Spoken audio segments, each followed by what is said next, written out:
اور عدلیہ کی آزادی بھی مکمل طور پر سلب کر لی جائے، یا پھر وہ اس کے بارے میں کوئی ایک پلان بی بھی رکھتے ہیں۔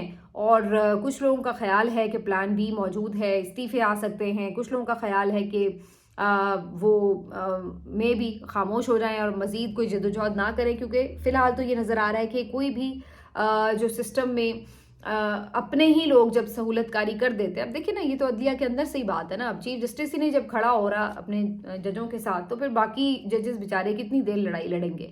تو یہ اس طرح والی صورتحال، وہی قاضی فائز عیسیٰ پارٹ 2 چل رہا ہے جو یحییٰ آفریدی صاحب ہیں۔ تو مزے کی بات یہ کہ قاضی صاحب کو بھگتنے کے بعد نا اب دل بھی نہیں کر رہا ہوتا کہ بندہ کسی سے کوئی ایکسپیکٹ ہی کرے۔ تو بہرحال پاکستانیوں کی قسمت ایسی ہے کہ ایک جاتا ہے تو اس سے بھی بڑھ کر کوئی جو تحفہ ہے وہ ہمیں مل جاتا ہے، تو بس ہمارے نصیب کچھ اسی قسم کے ہیں۔ اس کے ساتھ ساتھ جی ایک اور دلچسپ بات یہ کہ مزید انتظامی جو عہدے ہیں یا جو ذمہ داریاں تھیں دیگر ہائی کورٹ کے ججز کے پاس اسلام آباد کے، وہ بھی لے کے انہی 2 ججز کو بانٹے جا رہے ہیں، سرفراز ڈوگر اور انعام امین منہاس۔ انہوں نے ٹوٹل اسلام آباد ہائی کورٹ کو ٹیک اوور کر لیا ہے، ہر لحاظ سے تمام انتظامی ذمہ داریاں ان کے پاس آ گئی ہیں، ہر اہم کیس ان کے پاس لگ رہا ہے، اور انہی میں سے ایک کو چیف جسٹس بھی بنایا جائے گا۔ تو یعنی ٹوٹل اب سمجھ لیں کہ اسلام آباد ہائی کورٹ ان 2 کے ہاتھوں میں کھیلے گی، اور باقی جو قابل سینئر آزاد ججز ہیں وہ بیٹھ کے بیچارے تماشا دیکھیں گے کہ اس عدلیہ کے ساتھ، اس کورٹ کے ساتھ اور خود ان کے ساتھ ہو کیا رہا ہے۔ اسی سے جڑی خبر بھی آپ کو دے دوں کہ پیکا ترمیمی ایکٹ جو کہ ابھی پچھلے ہفتے میں حامد میر صاحب نے، نسیم زہرا صاحبہ نے اور امیر عباس صاحب نے چیلنج کیا تھا اس کو، اور اس کے خلاف ایک پٹیشن دائر کی تھی۔ تو یہ والا جو پیکا ایکٹ کا کیس ہے، یہ بھی جو آخری بینچ ہے یعنی انعام منہاس صاحب کا جو بینچ ہے، ابھی جو تازہ لائے ہیں یہ والے ہیرے اسلام آباد ہائی کورٹ میں، تو انہی کے سامنے یہ والا کیس بھی لگا دیا گیا ہے۔ اس سے پہلے عمران خان صاحب کا توشہ خانہ کیس بھی انہی کے سامنے لگایا گیا تھا۔ تو کوئی بھی جو کیس آئے گا اب وہ یہی سنیں گے یا پھر سرفراز ڈوگر صاحب سنیں گے، باقی جو ججز ہیں وہ بیٹھ کے مکھیاں ماریں گے اور ان کو کوئی کام نہیں دیا جائے گا۔ تو واضح طور پر ان کو یہ فیل کرایا جا رہا ہے کہ آپ کی سسٹم کو ضرورت نہیں ہے، آپ خود ہی استعفے دے کے چلے جائیں، جسٹ لائک اعجاز الاحسن صاحب، مظاہر اکبر نقوی صاحب، ورنہ آپ کو سسٹم کے اندر رکھ کر اچھی طرح سے توہین اور تضحیک آمیز طریقے سے آپ کو پریشان کیا جائے گا۔ تو یہ ایک پلان جو ہے انہیں واضح طور پر بتا دیا گیا ہے، اور باقاعدہ اس کا جو ایک ڈیمو ہے وہ بھی دے دیا گیا ہے۔ تو یہ چل رہا ہے جی آپ کی اسلام آباد ہائی کورٹ میں۔ باقی اس سارے کے دوران کیا صحافیوں کے لیے کوئی بہت اچھی خبر ہے؟ پیکا کا تو آپ کو معلوم ہے ہی، لیکن اس کے علاوہ بھی 2 خبریں ہیں آج صحافیوں اور میڈیا سے ریلیٹڈ جو آپ کو یہ بتا دیں گی کہ آج پاکستان میں میڈیا کی آزادی کی حالت کیا ہے۔ زعیم لغاری یہ ایک ڈیجیٹل میڈیا سے وابستہ صحافی ہیں، اور انہوں نے مریم نواز صاحبہ کے جو پروجیکٹ تھا بائک لین والا، اس کے اوپر ایک سٹوری کی تھی، اور انہوں نے کہا تھا کہ اس میں کوئی 15 کروڑ روپے کی کرپشن ہوئی ہے، یہ جو پینٹ کیے گئے ہیں سڑکوں پر ایک لین کے اوپر، تو اس سے جو ہے وہ بہت مال بنایا گیا ہے۔ تو اس ٹائپ کی انہوں نے کچھ کرٹیسزم والی سٹوری کی تھی، جس کے بعد سے ان کو کچھ خطرات محسوس بھی ہو رہے تھے، اور اس کے بعد پھر ایک دن ان کو ان کے گھر سے اغوا کر لیا گیا تھا۔ ان کو کسی کورٹ پہ پیش نہیں کیا گیا، کسی اور جگہ پر ان کو نہیں لایا گیا، نہ ہی ان کو چھوڑا گیا ہے، فی الحال تک بھی یہ لاپتہ ہیں۔ تو آج 6 سے 7 دن ہو چکے ہیں ان کو، لیکن ان کی رہائی عمل میں نہیں آ سکی، اور کسی جگہ بھی انہیں پیش بھی نہیں کیا گیا۔ البتہ یہ خبر ضرور آئی تھی کہ ان کی بازیابی کے لیے کوئی پٹیشن دائر کی گئی ہے، لیکن ابھی تک تو اس پٹیشن کے اوپر بھی کوئی ہمیں پیش رفت نظر نہیں آتی۔ آج صحافی برادری نے کچھ صحافی جو ہیں لاہور کے، انہوں نے مل کر ان کے لاپتہ ہونے اور گمشدگی کے اوپر احتجاج بھی کیا ہے، لیکن یہ افسوس کا مقام ہے کہ پاکستان میں کوئی بھی صحافی آزادانہ اپنا کام نہیں کر سکتا۔ اب حالانکہ اگر ان کی یہ سٹوری ہے اس کی بھی میں اگر بات کروں تو میں آج ایک پرسنل ایکسپیرینس آپ کے ساتھ ضرور شیئر کر سکتی ہوں کہ آج اتفاق سے میرا فیروز پور روڈ سے گزر ہوا، اور میں نے خود اس کو آبزرو کیا کہ یہ جو پینٹ بھی ہوا ہے اور جو الگ لین بنی ہے، اس کا کیا فائدہ یا کیا نقصان ہے۔ تو آپ یقین کریں کہ اس کا 1 روپے کا بھی فائدہ نہیں ہے۔ 15 کروڑ تو بڑی رقم ہے، میرے خیال سے اگر اس کے اوپر 1 روپیہ بھی لگا ہے تو وہ بھی محض ضائع ہی ہوا ہے، کیونکہ اس کا کوئی فائدہ ہے ہی نہیں۔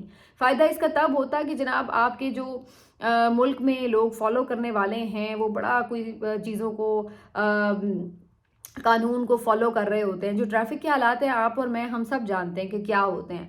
تو آج بھی میں جب گزر رہی تھی تو جو بائک لین بنائی گئی ہے اس میں بھی موٹر سائیکلیں تھی، چل رہی تھی، لیکن پوری سڑک پہ اور بھی باقی جگہ پہ چل رہی تھی۔ کوئی ایسا تو نہیں تھا کہ صرف وہاں پہ چل رہی ہیں اور باقی جگہ پہ نہیں چل رہی۔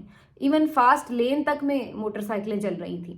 تو اس کا مقصد کیا تھا بنانے کا؟ یہ کہ جی ٹریفک کے ساری روانی میں ایک خلل پڑتا ہے جب فاسٹ لین میں بھی ہر لین میں بائکس چل رہی ہوتی ہیں اور خود ان کی جان کو بھی خطرہ رہتا ہے. تو جی ان کو ایک سیف لین دے دیا جائے تاکہ جو گاڑیاں ہیں تیز رفتار وہ ایک سائڈ سے گزر بھی رہی ہوں تو ان کی روانی میں بھی خلل نہ آئے اور جو بائکرز ہیں ان کی سیفٹی بھی رہے. مقصد بظاہر تو یہی تھا نا.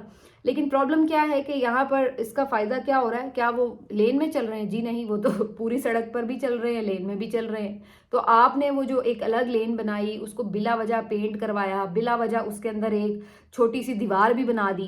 اس سے ہو کیا رہا ہے؟ آپ کو پتہ ہے لاہور کا موسم کس طرح کا ہے. شدید دھند بھی پڑتی ہے جب یہاں پر سردی کا موسم ہوتا ہے، اور وہاں بعض اوقات اتنی ڈینس فوگ ہوتی ہے کہ آپ کچھ بھی نہیں دیکھ رہے ہوتے، حد نگاہ بالکل صفر ہو جاتا ہے.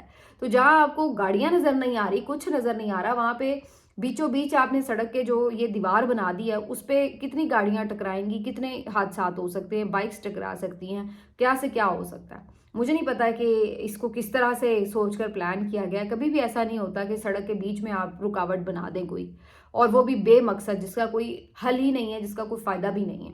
تو اتنی عقل نہیں ہے ان لوگوں کو، یا پتہ نہیں کیا ان لوگوں کی مینٹیلٹی ہے، صرف اپنی تصویر کھنچوانے کے لیے کہ جی میں نے بڑا کام کر دیا، ایک پروجیکٹ اور بیچ میں شامل ہو جائے گا باقی کاغذی پروجیکٹس میں. تو اس کے لیے اس طرح کی حرکتیں، لوگوں کی زندگی بھی خطرے میں، لوگوں کی گاڑیاں بھی خطرے میں، اور پیسہ بھی برباد. تو یہ ان لوگوں کا حال ہے. تو اس بہرحال پروجیکٹ کے حوالے سے جو خبر تھی اس کے بعد سے وہ صحافی لاپتہ ہے، اس کا کوئی بیچارے کا تھا پتہ ہی نہیں ہے. تو یہ حالت ہے کہ کوئی صحافی جو کھل کر آج کل بات کر رہا ہے اس کو اپنی جان کے نوکری کے لالے پڑ جاتے ہیں.